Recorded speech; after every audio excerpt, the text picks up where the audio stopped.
the convention center we are in today is part of the treaty lands and territory of the Mississaugas of the Credit. I also want to recognize the contributions and presence of all First Nations, Métis, and Inuit peoples in Ontario and the rest of Canada. I want to thank my cabinet colleagues, Minister Piccini, Minister Rickford, Minister Fedeli, for joining me for these exciting announcements, and other ministers, including Minister Graydon Smith and Minister Fedeli, who have already introduced, who have been part of the strong Team Ontario presence at PDAC this week. I am very grateful to be joined by Chief Cornelius, Chief Bruce, and Darren Harper for this event as well. Thank you for taking the time to be with us today.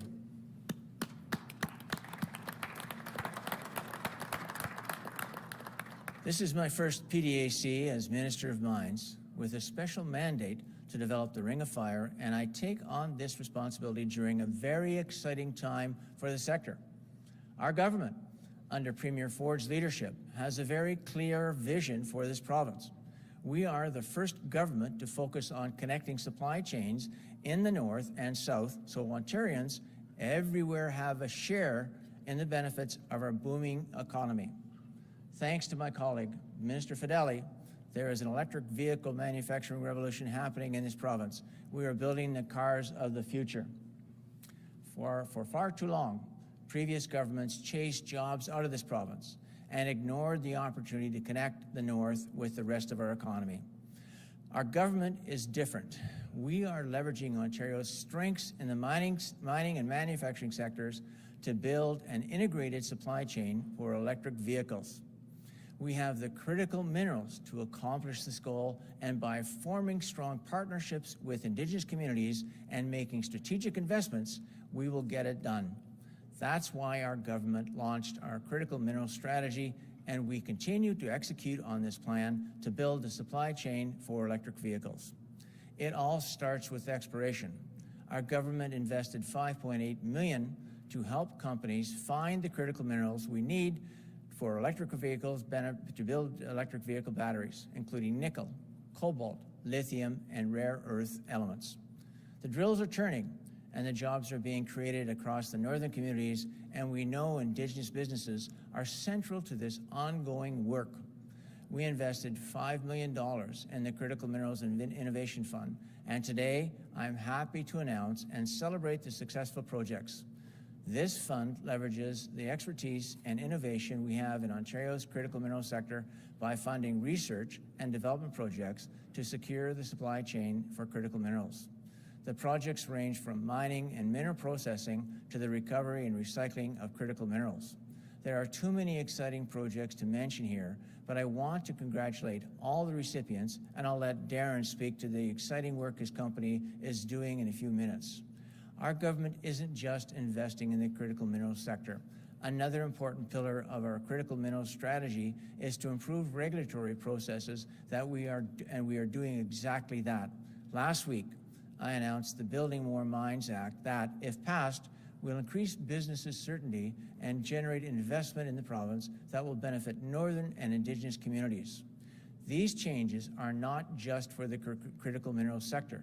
This will benefit all mining projects, and we look forward to engaging more on these proposed changes throughout the PDAC. Another critical part of our critical mineral strategy is to access the Ring of Fire that houses the critical minerals we need to build our manufacturing supply chains, such as nickel for electric vehicles and chromite for clean steel. We invested $1 billion to support legacy infrastructure in the Ring of Fire area, including a road network, high-speed internet, road upgrades, and community supports. The First Nations-led road projects would connect the two communities joining us here today to the Ontario Hydros Network, Ontario Highway Network, and critical minerals in the Ring of Fire. I want to thank Chief Cornelius and Chief Bruce for their strong leadership and for their partnership with our government. I respect and admire your vision to grow your communities for youth and the future generations of your people. I value the trust and relationships we are building together, and I know our Premier and my Cabinet colleagues will continue to offer our full support as we walk together on our shared goal of economic reconciliation. I will now welcome my friend and colleague, Minister Piccini, to the podium to make another exciting announcement on the Ring of Fire. Thank you. Thank you very much. Thank you, George. Good morning, everyone. It's wonderful to be here with all of you this morning. To everybody here at the front, thank you for your partnership and your participation. George, appreciate those remarks. Minister Pirie's been a strong champion, as is everybody up here on this stage. Make no mistake, our prosperity, Ontario's success, depends on our ability to foster the opportunity that presents itself in the North, our ability to leverage this opportunity to be a global leader. And boy, have we already taken such a strong step, as George mentioned, with the critical mineral strategy and the incredible work Minister Fedeli's done alongside the Premier to attract over $17 billion, it now is, in an investment in the automotive sector. But we know that to be a leader in EVs, for Ontario to be a global leader, depends on our ability to leverage the critical minerals in the North. And I'm pleased to say that I had the opportunity to visit the North to see firsthand how working in partnership, industry, Indigenous communities, and the government, working together, there's no obstacle, no challenge we cannot overcome. It's great to hear about the Critical Minerals Innovation Fund and how we're working to realize our potential as a global leader in the production of critical minerals. One of our greatest examples, of course, is Ontario's Ring of Fire region. It's one of the most promising mineral development opportunities for critical minerals in the province. As you see behind us with this incredible map, located approximately 500 kilometers northeast of Thunder Bay and covering about 5,000 square kilometers. The region has long-term potential to produce large quantities of critical minerals, including chromite, cobalt, nickel, copper, and platinum. Minerals like these will play a critical role in the future of low and zero emission vehicles and transportation. That's good news for Ontario's economy, and it's good news for our environment as collectively we make strides to decarbonize. Realizing Ontario's true potential for critical minerals will lead to more electric vehicles in this province and will help lower our GHG emissions. And when I choose EVs, I choose EVs that are made here in Ontario, leveraging that $17 billion we've attracted, union jobs, Ontario jobs, partnerships with Indigenous communities in this province. That's the opportunity. And today, I'm pleased to announce another step that this government under Premier Ford's leadership is taking to unlock the full potential of Ontario's Ring of Fire. As Minister of Environment, Conservation and Parks, I have now approved the terms of reference for the Northern Road Link project.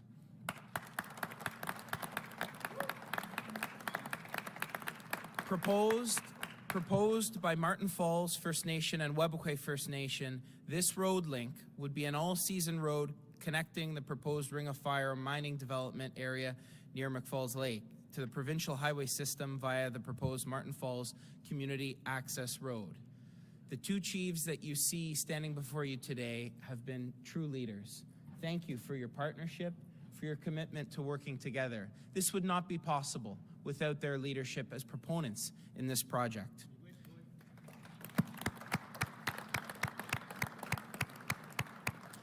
The approval of the terms of reference is the first step in the environmental assessment process.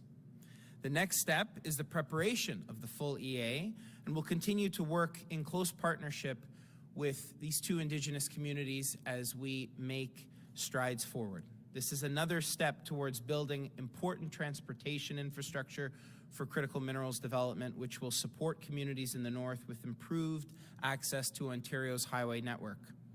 And we will continue to work to build healthier communities and economic prosperity through protecting our land, air, and water, through learning from the opportunities that we've had to work in partnership with Indigenous communities. I am so excited that the opportunity that this presents our next generation in the best province in this country, in the best place to live on earth. So thank you very much for having me today. I'd now like to call upon Minister Rickford to speak about how our work in the Ring of Fire is benefiting Northern and Indigenous communities that we work in such close partnership with. Thank you, everyone.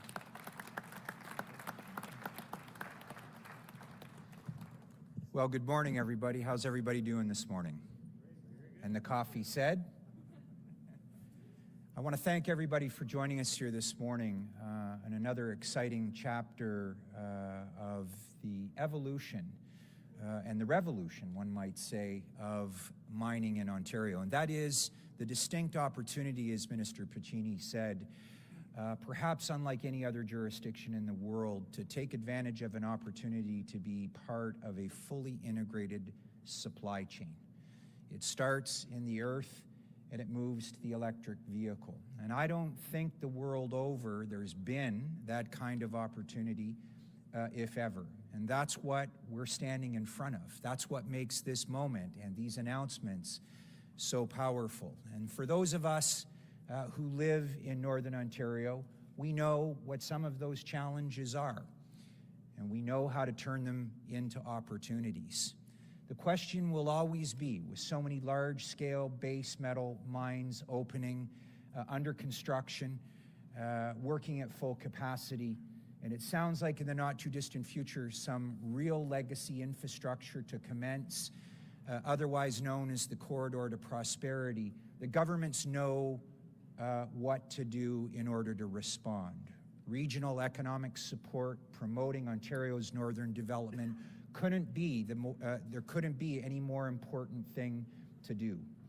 As it stands now, those are my responsibilities. With Team Ontario here, we work very hard through the Northern Ontario Heritage Fund and through the Ministry of Northern Development to ensure that our communities are ready, that our Indigenous communities stand poised to take advantage of a transformation in their economic prosperity. A key part of reconciliation, more and more Indigenous communities across Northern Ontario are full partners in the responsible development of our resources. But as I always like to say, these mining operations are as much about legacy infrastructure and community development. And done right, they bring people from across the country, but the focus is on the people of Northern Ontario.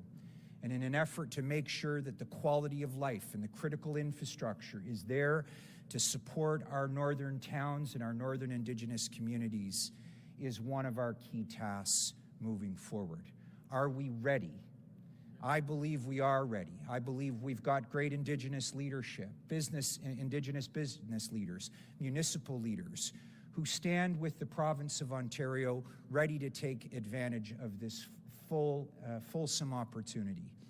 And for my part, ladies and gentlemen, I see this not only as a transformation and a stabilization of our economies across Northern Ontario, given the vastness of some 800,000 square kilometers. I see Northern Ontario as playing the single biggest role in what might be the largest sub-sovereign environmental policy ever advanced the world over. The ability to bring critical minerals, the ability to access Indigenous communities in the far north, and make sure that Northern Ontario is an integral part of this exciting opportunity. I want to thank my colleagues for the extraordinary work that they're doing, the Indigenous leaders and Indigenous business leaders that are represented here today, and some of the communities that are not here today. Productive conversations with Indigenous communities most proximal to the Ring of Fire and other key mining and forestry developments will be here over the course of the next couple of days to celebrate this incredible opportunity, and I'm humbled for my role in it. Thank you, ladies and gentlemen.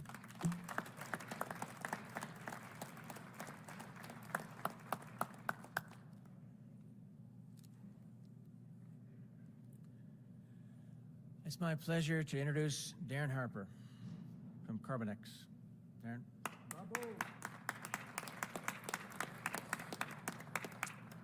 Good morning, everyone. With me here is my business partner, President and CEO of Carbonex, Paul Pirie. But what I'd like to do this morning is just give a brief introduction and overview of why we're here today. So, bonjour.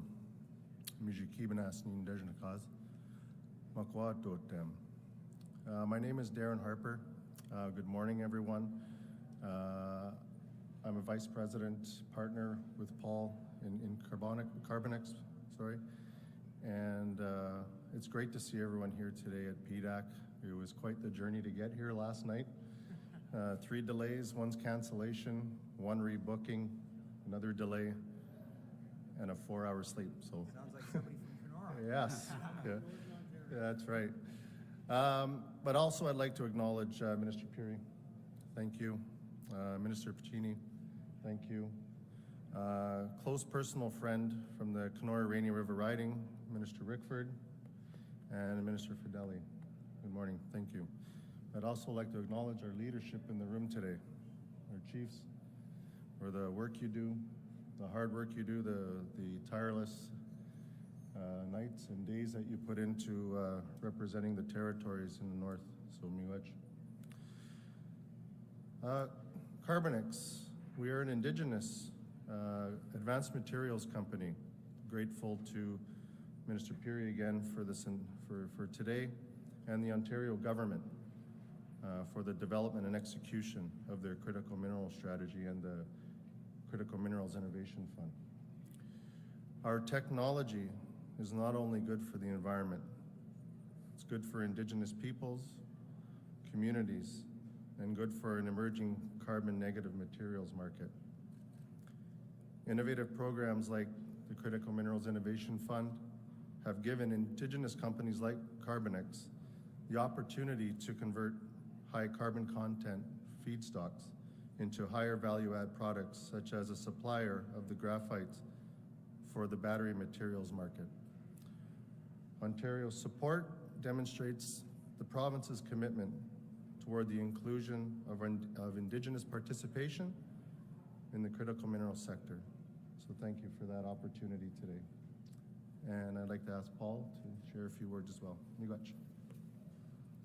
Good morning, everybody. My name is Paul Pirie, President and CEO of Carbonix. Thank you, Minister Pirie, for the opportunity to participate in Ontario's Critical Minerals Innovation Fund. As Darren mentioned, Carbonix is an Indigenous company with patents pending on secondary processes on the conversion of mining byproducts, such as cokes, into advanced materials. These materials are designed to support the objectives like those proposed by the province of Ontario. Our products are designed to absorb and recover critical minerals from mine tailings waters, absorb contaminants of concern from process waters, collectively creating an economic and sustainable addition to Ontario's mining and environmental remediation efforts. Specifically to this funding, Carbonix will commence with a $1.6 million research and development program using our background intellectual property to create and upgrade sustainably available high carbon content mining products into high-grade critical minerals. Thank you again, Minister Pirie and the province of Ontario for this tremendous opportunity. Thank you.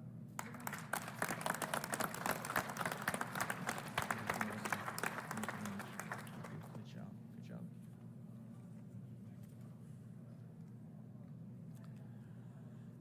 And now it's my pleasure to introduce Chief Cornelius Wabas and of Wabake First Nation and Chief Cornelius.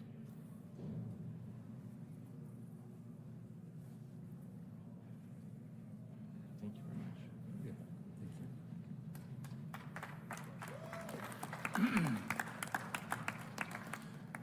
Thank you.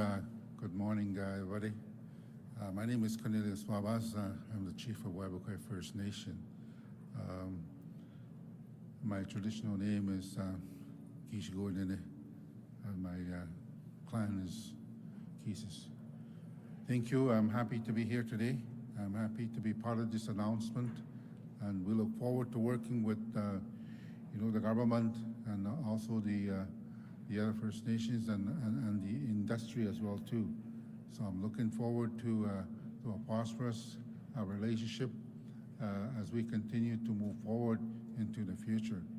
I look forward to a good relationship, and I'm happy that each of our communities will prosper from future development in the Ring of Fire area. you know, Webequie First Nation is a community of 900 people. It's a remote community, and you know, we look forward to working with industry and government to prosper our community from potential development in our area. And you know, our community is very well knit, and you know, we hope that you know, as we move forward, our community will prosper with the Ring of Fire developments.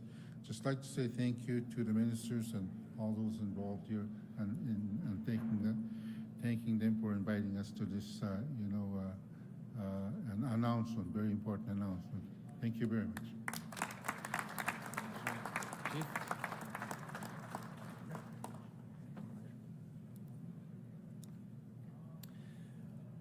So now it's my distinct pleasure to introduce Chief Bruce of Martin Falls Nation to speak for a few minutes.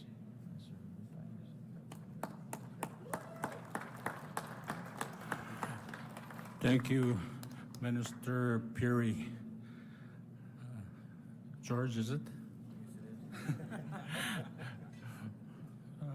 My name is Chief Bruce Achnipanishkum, Martin Falls First Nation. I'm glad to be here today too, for this important announcement. You know, we've been working on this for quite some time, and we have some websites available for your information. If you want to know what it's all about, just visit our website, www.martinfallsaccessroad.ca. I have to put the plug in for my project team.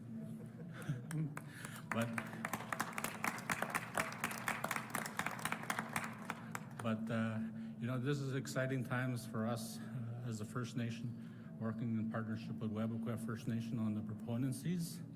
But we also, you know, have neighboring First Nations that we're also working in building relations and working relationships to move forward together in a good collaborative effort to build prosperity in our communities, to build infrastructure and improve community services. And that's very important for us, you know, important especially for our youth. Our youth are the hardest hit right now in terms of socioeconomic issues, and we want to improve that through better services, better infrastructure, and building our communities. So I thank you all for coming out today and hearing our announcement, and we're very pleased to be here to do so. Miigwech.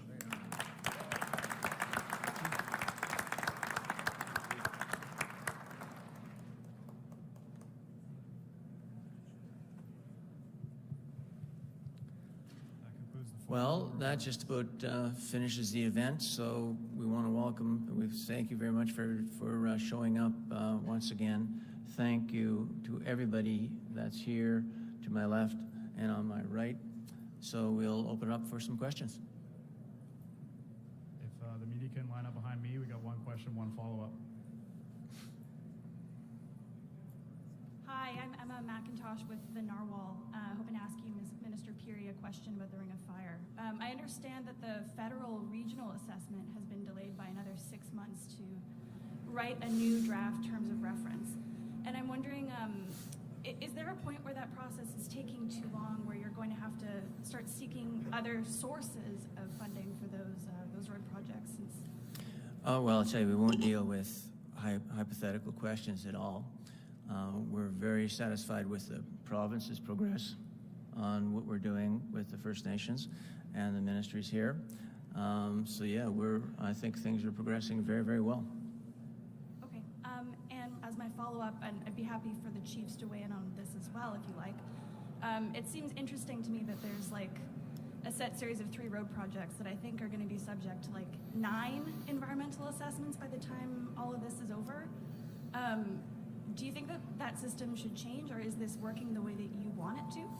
Well, the processes, the proponents for this process are the First Nation chiefs that are right here. And that's the way it should be.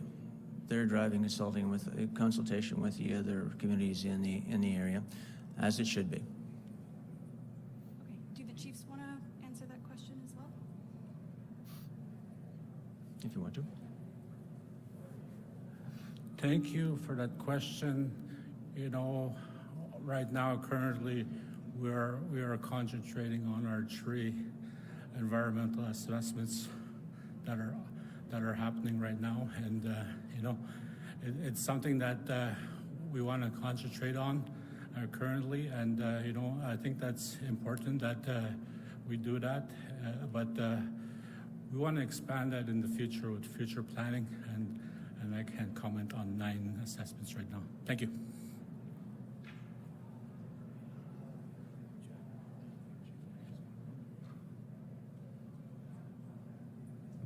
Hey there, Aiden from the Trillium. Either Minister Pirie, Minister Fideli, whoever else wants to speak to this.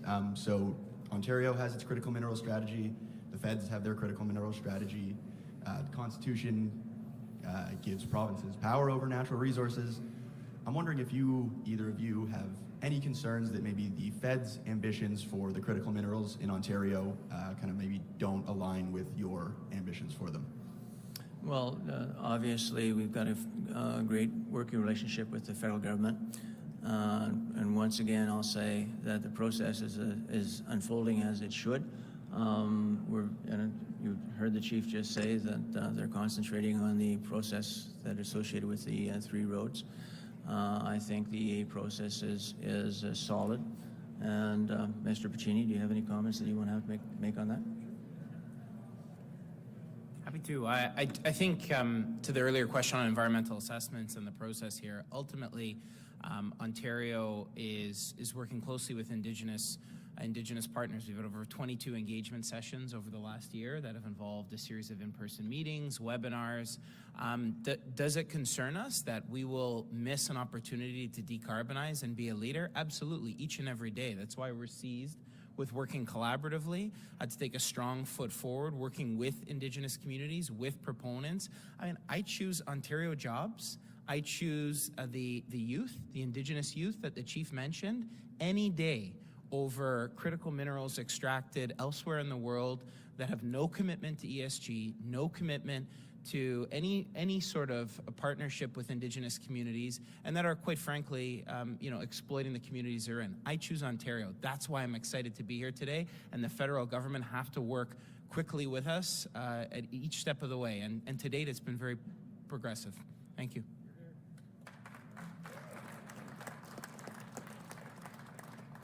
Sounded by the last bit in Minister Piccini's answer that there actually might be a little bit of friction in this relationship. I'm just wondering, ask direct question. No, I think Piccini said it as it should have been said. Morning, Minister. Liam Casey with the Canadian Press. Wondering when the road to the Ring of Fire will be completed and when mining operations will begin. Well, again, another hypothetical question. There's lots of steps that have to be finished prior to a mining operation being built. We have just talked about the EA process on the roads. It's got a defined process that'll evolve as it should be directly related to the consultation process with the First Nation communities that are involved. Sorry, but do you have a ballpark? Again, that's hypothetical. Well, I'm not building it, but you guys are building it. Just wondering when. Actually, it's the mining companies that are building it, and they have the answers that it will take to complete a feasibility study and get the financing. Those are the we're just setting the table to create the conditions to ensure that the mining communities and the Indigenous communities will be successful. Okay, maybe a question for the Minister of the Environment and the chiefs. Certainly. How will this road and mine development affect threatened and endangered species like the caribou? That's a great question. So Ontario recently entered into a Section 11 agreement with the federal government to protect caribou, and we've just winding up year 1 of that agreement. Ontario has also secured a long-term financial commitment to the north, so we're very eager to await federal matching funding or exceeding funding to protect boreal caribou. Each step throughout the EA process, we make sure to uphold the Endangered Species Act, and there are a number of studies that will take place over the coming months to ensure that we're protecting species at risk and mitigating adverse effects while also providing an overall benefit to those species. I recently was up north and was blown away at some of the reclamation work that's Indigenous-led. I learned a great deal. I think you always have to have an open mind, and the EA process, it's been stale. It's a 50-year-old process. So Emma looks at me and smiles. She often writes about the EA process, and that's why I think it constantly has to evolve. We learn from Indigenous partners, and working closely with them, we're making sure that that process doesn't end up delaying to the point where we miss this incredible opportunity. So, we're going to protect species in the north, working with the feds on caribou, and I've been in awe of the reclamation projects that I've witnessed that have been Indigenous-led. I don't know if either chiefs, you want to speak to some of the work? Thank you for that question. As you may know, Indigenous communities have been here for a very long time, and as such, we have taken care of the land and its resources, and as stewards of the land, it's important for us to maintain the principles that we have lived by for countless generations, and that's in living in harmony with Mother Nature and on all the animals and fish, and so it's important for us to keep on doing that, and we have principles that we use in our environmental assessments. We utilize traditional knowledge, our own elders and our own people to lead that process, and those studies under the environmental assessments. So it's important for us. So we have our own laws with nature and our own inherent laws that we go by. And so we try to match that up with Canadian and Ontario law and try to set the bar high with conservation and preservation of the lands. Miigwech. Would the other chief like to weigh in too? Thank you. Thank you for the question. I concur with Chief Bruce. For our communities, our First Nations people that have lived there for the entire time, from time immemorial, we have, taken care of the land, the animals, the way we were taught, and we continue to do that as we move forward. Even we know that the elders knew that things will come in the future that will change the way we live, but we still have in our plans to maintain the cultural ways of life that we had lived in the past, and that's what we're going to continue to do. Thank you. This is the last question, last follow-up. Gregory Wilson, Radio Canada. First thing, you were saying that there was no ballpark in terms of when the projects are going to begin. Do we know if do we have an idea when the mines will provide such a ballpark? Well, quite frankly, I think you should be talking to the mines. As I said, the government's responsibility is to set the table, to set the conditions so that the mining companies will be able to go when they're ready to go. And that's what this is all about today. Okay. And Minister, you were talking, there was a possibility of friction between the federal government and the provincial government in regards to these metals. Can you tell us a bit more about some of the negotiations happening with the federal government in this regard? Well, quite frankly, I think those words are yours, but I'll let Minister Piccini. Mr. Swan. Yeah, nobody up here has talked about friction. We've talked about working together. I mean, we have an immense opportunity in the north, and does that mean looking at regional assessments? Does that mean looking at ways that Ontario isn't have proponent-led an EA process where the two chiefs who stand before you here today lead this process, just then to sit on pins and needles while the Impact Assessment Agency potentially elongate this process. That's why we're working together closely, with the federal government. I've had good conversations with my counterpart, and we all understand that Canada and our ability to decarbonize and to be a leader is an incredible, not only for jobs, for learning through a reconciliation process, but realizing this potential for the youth you heard spoken of today, our next generation. So, are there going to be bumps on the road? Yes, absolutely, as is the case, something that is this bold in the North. But I think with a constant open mind, which Ontario's had, to work with Indigenous partners, with industry, and with the federal government. And I think we're all seized with this, which is a good thing for this province and this nation. Thanks.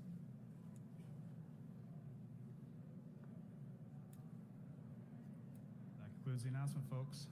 Okay. Thank you very much again for everybody for being here, and thanks for the members to the right and left. Thanks again for listening to a tremendous announcements. Thanks.